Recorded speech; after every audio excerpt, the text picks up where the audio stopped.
बिस्मिल्लाहिर्रहमानिर्रहीम। अस्सलाम वालेकुम नाज़रीन, मैं हूं आपका मेज़बान खालिद जमील और आप देख रहे हैं मेरा फेसबुक और यूट्यूब चैनल। पाकिस्तान तहरीक इंसाफ के सरबराह इमरान खान की ज़मानत या रिहाई 22 तारीख को भी ना हो सकी और मामला 24 अगस्त तक मुलतवी कर दिया गया है। उनकी अटक जेल से अडयाला जेल मुंतकली और जेल के अंदर सहूलियात और जेल में उनकी वीडियोस बनाना, सीसीटीवी कैमरे एंड उस जगह पर लगाने जहाँ पे उनका सेल और 2.5 फुट की जो वाशरूम की दीवार है वो सारा मंज़र देखा जा सकता है। इमरान खान ना नहा सकते हैं ना वो वॉशरूम यूज़ कर सकते हैं क्योंकि उसके बिल्कुल सामने सीसीटीवी कैमरेज लगे हुए हैं। और ये कोई ख़बर नहीं महज सुनी सुनाई, बल्कि ये एडिशनल सेशन जज अटक की वो रिपोर्ट है जिन्होंने अटक जेल का मुआयना किया और उस सेल को भी देखा जहाँ पे इमरान खान को रखा गया है। ये report chief justice Islamabad high court justice Aamir Farooq के सामने भी रखी गई, लेकिन अभी तक उसके ऊपर कोई फ़ैसला नहीं आया। किसी भी मुहज़्ज़ब माशरे में अगर ये वक़ूआ पेश आया हुआ होता और किसी जज ने ऐसी रिपोर्ट लिखी होती तो यकीनन अब तक उस जेल का सुपरिटेंडेंट और मुतलका अमला मुअत्तल हो चुका होता, उनके खिलाफ तहकीकात शुरू हो चुकी होती, कैदी को वहाँ से निकाल कर किसी मुनासिब जो भी रूल्स उसको फैसिलिटेट करते हैं वहाँ पे रखा जा चुका होता और खुफिया कैमरे लगाने वाले या कैमरे लगाने वालों को इस वक्त तक इंसाफ के कटहरे में खड़ा कर दिया गया होता। लेकिन ये इस्लामी जमहूरिया पाकिस्तान है जहाँ पे इस वक्त ना तो जमहूरी अक़दार नज़र आ रही हैं ना ही इस्लामी अक़दार नज़र आ रही हैं, बल्कि यहाँ पे एक लाक़ानूनियत की और बेआइन सरज़मीन की हुकूमत नज़र आ रही है। उसी वजह से अभी तक इस सिलसिले में कोई कार्रवाई नहीं हुई और इलेक्शन कमीशन ऑफ पाकिस्तान के वकील ने आज एक बड़ी भोंडी दलील जो है इस हेयरिंग के अंदर दी और उनके पास कोई मंतक, कोई दलील, कोई जवाज़ नहीं था कि इमरान खान को क्यों अटक जेल के अंदर रखा जाए, इस माहौल में रखा जाए और उनकी सज़ा को क्यों मुअत्तल ना किया जाए। बल्कि उन्होंने बड़ी एक भोंडी दलील क्या दी कि उन्होंने इस केस से मुतल्लिक रिकॉर्ड को पढ़ा नहीं है, उनको तस्दीक शुदा रिकॉर्ड अभी मिला नहीं है, इसलिए उनको मज़ीद 2 हफ़्ते दिए जाएँ ताकि वो रिकॉर्ड पढ़ कर तैयारी कर आएँ। इस पर दोनों जजेस जो इस्लामाबाद हाई कोर्ट थे वो भी हंसने लगे और कहा कि आप तो पहले दिन से इलेक्शन कमीशन ऑफ पाकिस्तान के वकील हैं और ट्रायल कोर्ट के अंदर पूरा मुकदमा ही आपने ये लड़ा है, तो फिर आप कैसे कह सकते हैं कि आपको रिकॉर्ड नहीं मिला और आपने नहीं पढ़ा। लेकिन मामला जो है कि इसके बावजूद लटक गया। लतीफ़ खोसा जो इमरान खान के वकील थे, आज पहली बार उनको बहुत जज्बाती और गुस्से में देखा गया और उन्होंने जिस किस्म के दलाइल दिए, उन्होंने पूरा का पूरा केस उखाड़ के रख दिया। लेकिन उन्होंने कहा कि मैं इस वक्त जो है कि वो मेंटेनेबिलिटी के ऊपर या केस के मेरिट के ऊपर नहीं आता, मैं सिर्फ ये कह रहा हूँ कि आज हाई कोर्ट जज जो हैं दोनों ये फ़ैसला करें, खा ही उनके ख़िलाफ़ फ़ैसला कर दें, लेकिन वो फ़ैसला ज़रूर करें। लेकिन फ़ैसला फिर भी नहीं किया गया। ये अदालती तारीख़ में पहली बार हम देख रहे हैं कि वकला ये प्लीड कर रहे हैं, ये प्रेयर कर रहे हैं कि चाहे उनके ख़िलाफ़ फ़ैसला दे दिया जाए लेकिन ये फ़ैसला दिया जाए, क्योंकि वकील समझते हैं कि इस अदालत में जिस अंदाज़ के अंदर ये केस चलाया जा रहा है और जिस माहौल के अंदर इमरान खान को रखा गया है, जिस अंदाज़ में उनके वकीलों को हरासा किया जा रहा है, उस तरह से उनको इंसाफ होता हुआ या इंसाफ मिलता नहीं दिखाई दे रहा। वो जो भी फ़ैसला होगा वो सुप्रीम कोर्ट में जाना चाहते हैं ताकि वहाँ पर फिर उनको कानून और आइन के मुताबिक उससे इंसाफ हासिल हो। लेकिन ये मामला इसलिए भी 24 तारीख तक लटकाया गया। आज जो भी फ़ैसला होता, कल 23 अगस्त को सुप्रीम कोर्ट ऑफ पाकिस्तान में तोशाखाना केस के हवाले से ही एक अपील की समाअत है,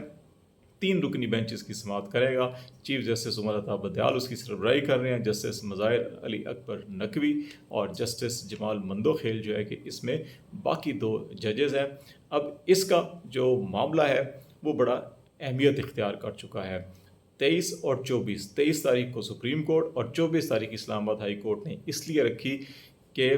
इस सुप्रीम कोर्ट के आगे वहाँ पर जो सरकारी वकील हैं वो ये जवाज़ पेश कर सकें, जनाब ट्रायल कोर्ट के अंदर तो फ़ैसला हो चुका, जो ट्रायल कोर्ट को केस की मुंतकली और काबिल समाअत होने के हवाले से जो जवाज़ मांगा गया था हाई कोर्ट की जानिब से, वो तो ट्रायल कोर्ट ने वो जवाज़ फराहम करके हतमी फ़ैसला भी दे दिया। अब ये irrelevant ہو گئی ہے، اب یہ غیر مؤثر درخواست ہو گئی ہے۔ اور دوسرا کہ یہ معاملہ ابھی ہائی کورٹ میں پینڈنگ ہے، ہائی کورٹ میں 24 تاریخ اس کے لیے فکس بھی ہے، تو آپ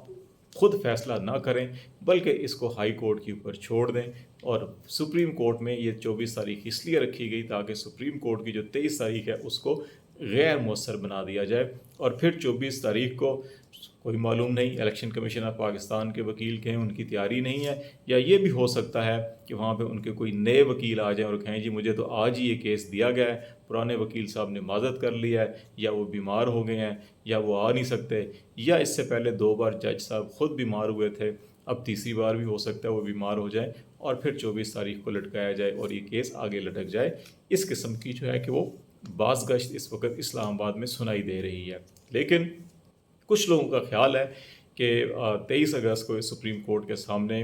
کیونکہ یہ بنیادی انسانی حقوق کا معاملہ ہے، اس میں ایڈیشنل سیشن جج اٹک کی رپورٹ بھی آ چکی ہے، اور اس وقت جو یہ سارے معاملات ہیں وہ نظر آ رہے ہیں کہ اسلام آباد ہائی کورٹ میں یہ 2 ہفتوں سے زیادہ ٹائم گزر چکا ہے، لیکن ابھی تک اس کیس کے اندر ایک قدم بھی آگے پیش رفت نہیں ہوئی۔ وکلا کے خلاف مقدمات قائم کیے جا رہے ہیں، وکلا کو عمران خان کے ساتھ ملنے نہیں دیا جا رہا، وکلا کے گھروں پہ چھاپے مارے جا رہے ہیں۔ ایسی صورتحال میں سپریم کورٹ کے اوپر یہ کوشش کیا جائے گا کہ بنیادی انسانی حقوق کے تناظر میں سپریم کورٹ کو کہا جائے گا کہ اس سلسلے میں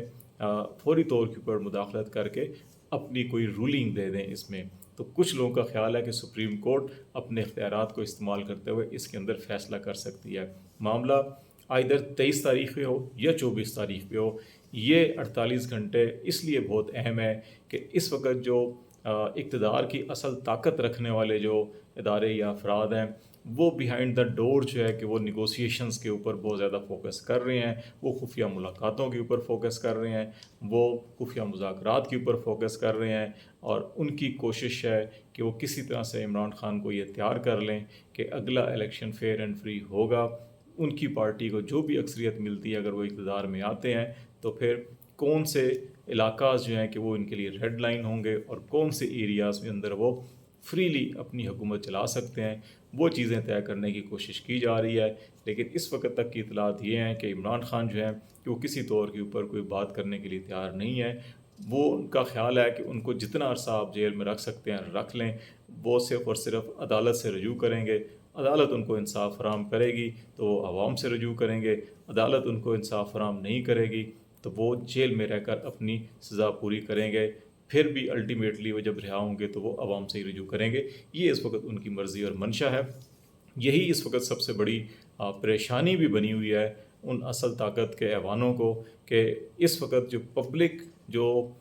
پریشر ہے پاکستان کے اندر سے اور پھر دوست ممالک اور انٹرنیشنل اداروں کی جانب سے، اور بالخصوص پریزیڈنٹ کے اس ٹویٹ کے بعد اور پرنسپل سیکرٹری کو ان کے منصب کے ہٹانے کے بعد، ابھی لاہور میں اور اسلام آباد میں، لاہور میں ہائی کورٹ میں، اسلام آباد میں سپریم کورٹ میں ملٹری ایکٹ کے اندر جو ترمیم کی گئی ہیں اور آفیشیل سیکرٹ ایکٹ میں جو ترمیم کی گئی ہیں ان کو چیلنج کر دیا گیا ہے۔ کسی بھی وقت ان مقدمات کی بھی سماعت سپریم کورٹ میں شروع ہو سکتی ہے، اور اگر آفیشیل سیکرٹ ایکٹ اور ملٹری ایکٹ کو اکارڈنگ ٹو پریزیڈنٹ اسٹیٹمنٹ کالعدم قرار دے دیا جاتا ہے تو پھر اس حکومت کے پلے کچھ نہیں رہے گا۔ عالمی سطح کے اوپر پہلے ہی پاکستان کو بہت زیادہ سبکی ہو چکی ہے کہ پاکستان کے ادارے اپنے ہی سربراہ مملکت، اپنے ہی آئینی سربراہ، اپنے ہی سپریم کمانڈر آف پاکستان کے خلاف بغاوت کر چکے ہیں، ان کا کوئی حکم نہیں مانا جا رہا۔ ایسے حالات کے اندر اس وقت جو ہے کہ اگلے یہ 48 گھنٹے اور اس کے بعد اگلا 1 ہفتہ اس اعتبار سے بہت اہم ہے